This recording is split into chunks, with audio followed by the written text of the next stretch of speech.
Have you ever genuinely felt unsafe while traveling? Yes. Where? Marrakesh? Marrakesh, yeah. Yeah, I forgot about Marrakesh. That's true.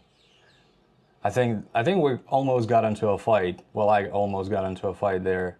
That Yeah. was pretty close, actually. So what happened is we went to Marrakesh during one of the major Muslim holidays, which was El Eid. I don't know how to pronounce it. El Eid. Kurban And Bayram and Kurban Bayram if you're Turkic, speak a Turkic language. So it was kind of eerie because that's when they sacrifice a lot of lambs in Morocco and in many Muslim countries, and a lot of businesses close. And there's not a lot of tourists during that time for that reason. But some of the most of Morocco was great and very friendly. Although like some people try to sell you stuff, but still it was pretty friendly. But in Marrakesh, seriously, that is the my least favorite city to visit. People were extremely hostile, and was not pleasant at all. And then I was just like, we were just walking around, I was just taking pictures, and like one guy got, I wasn't even gonna take a picture of him. I was just taking a picture of the street, but he like got in my face for taking pictures. He had a big old scar over his face too. So when you're in a foreign country, you really don't want to get into a fight. I can tell you that. So yeah, no, thankfully that was all right. Anywhere else? Manila. Manila. How did you feel unsafe in Manila? I don't know. It's something in the air. After like dusk, if you go out, you really feel unsafe. I cannot explain it. I mean, rationally, I know that. I you know what you mean. you, you just can feel it. You don't want to stay like out of your like home. I can tell you the telltale way to know you're not in a very safe place. So I felt this in some parts of Mexico. I've been to Mexico a lot, and I've been to some shady parts too. And there is this feeling that the streets are watching if you're somewhere unsafe, like you're being watched. Seriously, that's really a telltale sign that you're not, that you need to get ready for stuff Do just you in remember case. our short walk to like closest 7-Eleven from our place where we stayed? That was interesting. That was the New Year, so the whole city was celebrating, but Manila is not well lit at all at night, and it's really dark. And even though mostly it was just kids like blowing up fireworks and stuff, at the same time there were some creepy ass characters around. Somebody like people that were obviously like really high, and yeah, like mostly it's okay. And the Philippines is a very friendly country, but Manila was weird, really. So where else? For me, like I said, Mexico for sure, in some of the shadier parts. And this is technically not while traveling, but actually the most unsafe I felt was in the States at different points. From being a teenager, I got robbed as a teenager. Well, almost. If it wasn't for the bus driver, I would have gotten robbed. I mean, I did, but he made the thugs that was a CD player. I didn't really have anything on me, and it was a while ago, so it was a CD player. And the bus driver interfered, and there was a bunch of thugs who took it away from me, and he made them give it back. Thankfully, nobody had a gun or anything like that, but yeah, I hope they didn't at least. But I was like 15 or 14 or something like that. Where else? In Yeah, I guess some parts in the U.S. That's yeah. Anywhere else? Only like 90s and I Omsk know I and know where you felt unsafe. where Sri Lanka. Sri Lanka, yeah, correct. Sri Lanka, when I traveled there alone, So, I needed to pick up my passport from Russian embassy in Sri Lanka so and I'll just tell the backstory behind this. This was 2022, and we we ordered a new Russian passport from the embassy. You can do that while abroad, but we had left Sri Lanka after we ordered it because there was a really bad political crisis coming up. We left Sri Lanka because they had power outages for 12 hours and stuff, and the whole entire country had no gas, they had no fuel. Because and the fuel, the power stations are mostly diesel, so literally nothing worked. And I had sent Masha on her own because at that point we didn't have that much money. And usually Sri Lanka is a very safe country, but it is a safe country, but not for single women, because men. One guy, he just stalked me. Stalked me.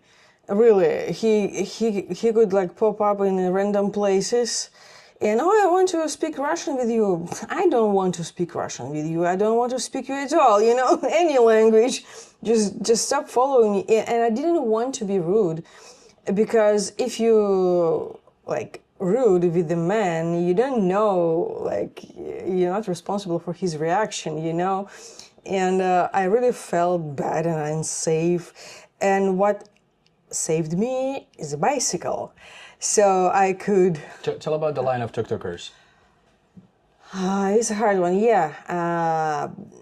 I stayed in a hotel, and there were a huge line of tuk-tukers below my balcony, under my balcony, because nobody had any fuel. Yeah, they just were in the line waiting for fuel. And I went out, and every single site, every single all the eyes were on all you. all the eyes were on me, following my steps. And I went out to the street, and they started, "Hey, hi, how are you? Как дела?" in Russian, That must feel really, Yeah, so I should pass through that line. You were supposed to pass. I was supposed to pass through that line. It was really scary for me. I bet. Very unpleasant. And one guy, he just started following me everywhere, popped up in random places. "Oh, you shouldn't buy these mangosteens, the price is very high. Let's go, I'll show you a good prices." What?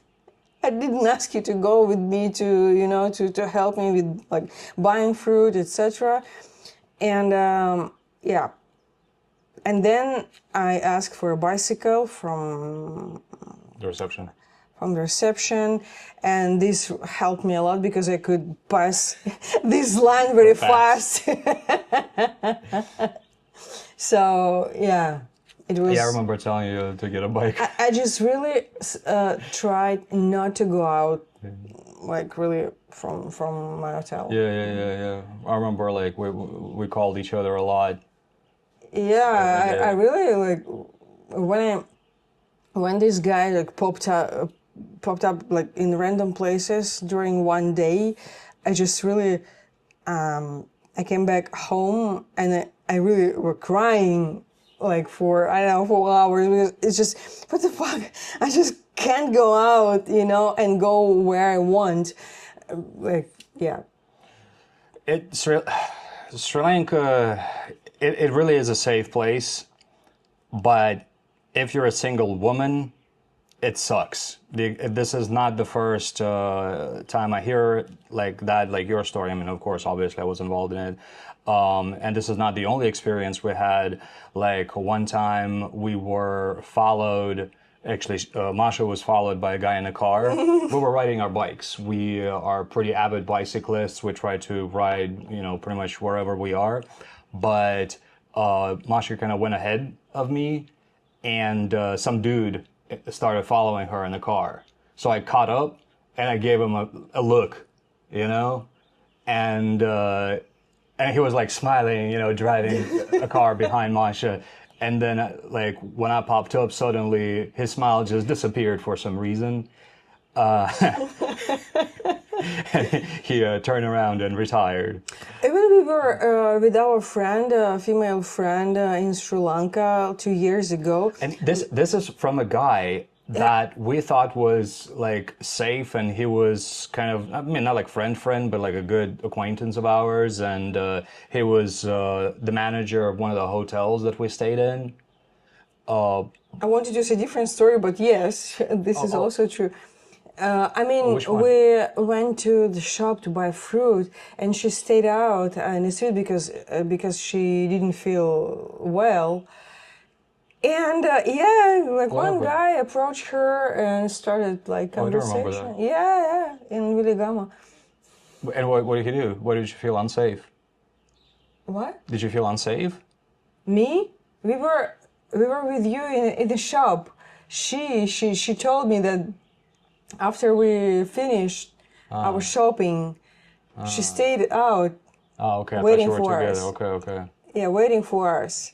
Yeah, guys coming up like seriously to single women in Sri Lanka, and I've heard stories that ended up much worse. Yeah. Like somebody broke in and like actually lay down next to a girl in bed, and yeah, and then she called her friends. But the problem again with starting any conflict for any reason in foreign countries is that you will quickly be outnumbered, and that's exactly what happened. So her friends came over and like hit that creep with a stick, and but he told on him, he snitched to his friends, and after a few minutes there were like 10 guys there, and police got involved, and of course everybody's going to take the local guy's side. So situations like that can happen, and it's always important to protect yourself before any chance of anything escalating. So it's still worth it, very much worth it to go to that country. It's a beautiful country. Oh yeah. Most people are quite friendly. But if you're a single woman, I would definitely not go alone, and definitely go with somebody else, like either friends, doesn't matter female or male, but go in a group, and just lock your doors. Make sure you're safe Actually, always. nothing happened to you. Nothing happened, but it is very very unpleasant, and it really spoils your like vacation, Of your course, time. of course, of course. So, like, yeah, but I don't know what the hell. Like, why Yeah. can't guys in some countries not control themselves? But yeah, it does feel weird. So that's our examples. Some countries, of course, are safer than others. I haven't been to South America yet. I really want to go, but I know many countries there are not, putting it mildly, the safest. Although I know that it doesn't define the rest of the country. Any, like, no statistics defines the whole country. So there's that. What about you guys? You ever feel unsafe while traveling, and where? Also, this is the last piece of paper out of our hat. So we're, Yes. are you gonna put it on? Yes. There you go. So we're gonna probably hang out for a couple of days, and then I think it'll take us like 4 or 5 days to print out another batch and sort it out and figure out what we're gonna say. So don't unsubscribe. As a matter of fact, subscribe if you're watching this. We'll be back in about a week or so. And don't forget to give us a like, of course. And thank you for watching.